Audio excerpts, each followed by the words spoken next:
नमस्कार दोस्तों, स्वागत है आपका ड्रामा दर्पण यूट्यूब चैनल पर।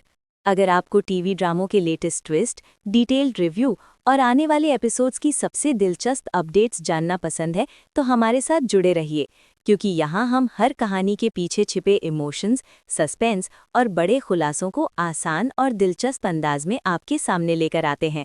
अगर आप ड्रामा लवर्स हैं और चाहते हैं कि आपके पसंदीदा शोज़ के हर नए मोड़ की जानकारी सबसे पहले मिले, तो अभी चैनल को फॉलो करना बिल्कुल ना भूलें।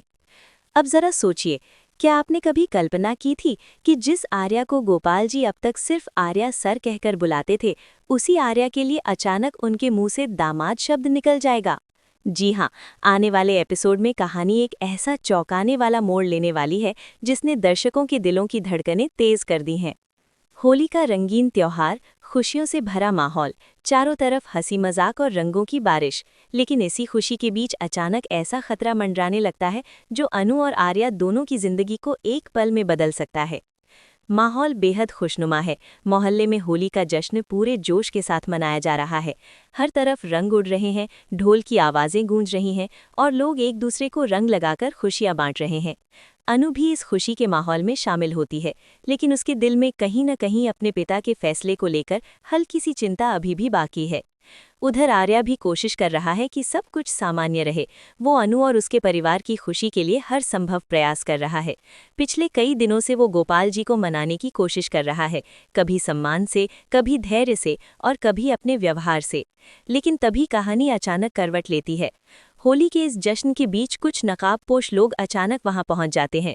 पहले तो किसी को समझ नहीं आता कि आखिर हो क्या रहा है, लेकिन कुछ ही सेकंड में स्थिति खतरनाक हो जाती है। वे लोग सीधे आर्या और अनु को घेर लेते हैं। उनमें से एक ऊंची आवाज में कहता है, पैसे निकालो वरना अंजाम अच्छा नहीं होगा। उस पल वहां मौजूद हर शख्स के चेहरे पर डर साफ दिखाई देने लगता है। लेकिन आर्या बिना घबराए आगे आता है। वो बेहद शांत लेकिन मजबूत आवाज में कहता है कि अगर तुम्हें पैसे चाहिए तो मैं देता हूँ, बस किसी को नुकसान मत पहुंचाना। उसकी ये बात साफ दिखाती है कि उसके लिए अपनी जान से भी ज्यादा जरूरी अनु और उसका परिवार है। लेकिन बात सिर्फ लूटपाट तक सीमित नहीं रहती। उनमें से एक गुंडा अनु के करीब आने की कोशिश करता है और जबरदस्ती रंग लगाने की बदतमीजी करने लगता है। ये देखकर आर्या के भीतर का गुस्सा फूट पड़ता है। एक पल के लिए माहौल बिल्कुल थम जाता है और फिर अगले ही क्षण आर्या उस आदमी को इतना जोरदार थप्पड़ मारता है कि वो वहीं जमीन पर गिर पड़ता है।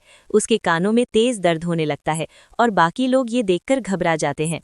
आर्या की आंखों में उस समय जो गुस्सा होता है वो साफ बता देता है कि वो सिर्फ एक अमीर बिजनेसमैन नहीं, बल्कि उस इंसान का नाम है जो अपने प्यार और सम्मान की रक्षा के लिए किसी से भी भिड़ सकता है।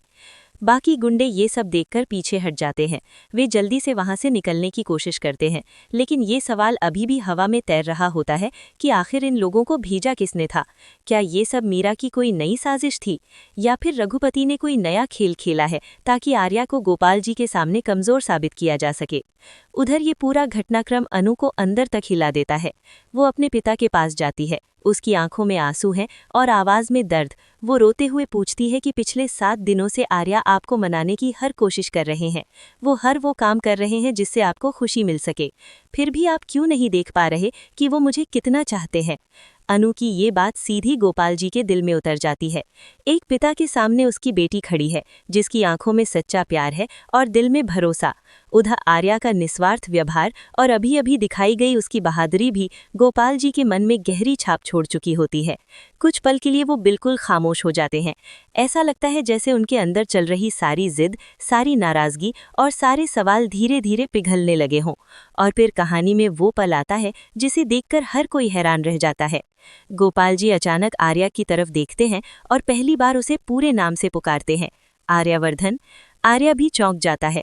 वो हैरानी से पूछता है कि क्या हुआ, आप मुझे ऐसे क्यों देख रहे हैं? और फिर गोपाल जी वो बात कहते हैं जो पूरे माहौल को बदल देती है।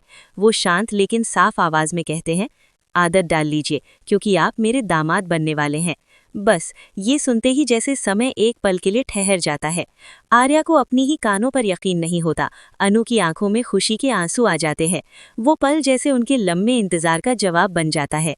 लेकिन कहानी यहीं खत्म नहीं होती, क्योंकि दूर खड़ी मीरा ये सब देख रही होती है। उसके चेहरे पर जो मुस्कान होती है वो साफ बता रही होती है कि वो इतनी आसानी से हार मानने वाली नहीं है। उसकी नज़रों में अभी भी कोई नया प्लान छिपा हुआ है। क्या होली के इस जश्न को किसी बड़े तूफान में बदलने वाली है? क्या अनु और आर्या की शादी सच में इतनी आसानी से हो जाएगी, या फिर मीरा और रघुपति की नई साजिशें इस रिश्ते को फिर से मुश्किलों में डाल देंगी? आने वाले एपिसोड्स में यही सारे सवाल कहानी को और भी ज्यादा रोमांचक बनाने वाले हैं। अगर आपको ऐसे ही ड्रामा रिव्यू, स्टोरी एक्सप्लेन और आने वाले एपिसोड्स के लेटेस्ट ट्विस्ट जानना पसंद है, तो ड्रामा दर्पण के साथ जुड़े रहिए। यहाँ आपको आपके पसंदीदा ड्रामों के हर नए मोड़ की सबसे दिलचस्प और डिटेल्ड अपडेट मिलती रहेगी। फिलहाल के लिए मुझे दीजिए इजाज़त। मैं आपसे फिर मुलाकात करूंगी तुमसे तुम तक सीरियल के अगले रोमांचक अपडेट के साथ। तब तक के लिए अपना ख्याल रखिए, मुस्कुराते रहिए और देखते रहिए ड्रामा दर्पण, क्योंकि यहाँ हर कहानी को मिलता है एक नया नजरिया और हर ट्विस्ट की होती है पूरी पड़ताल।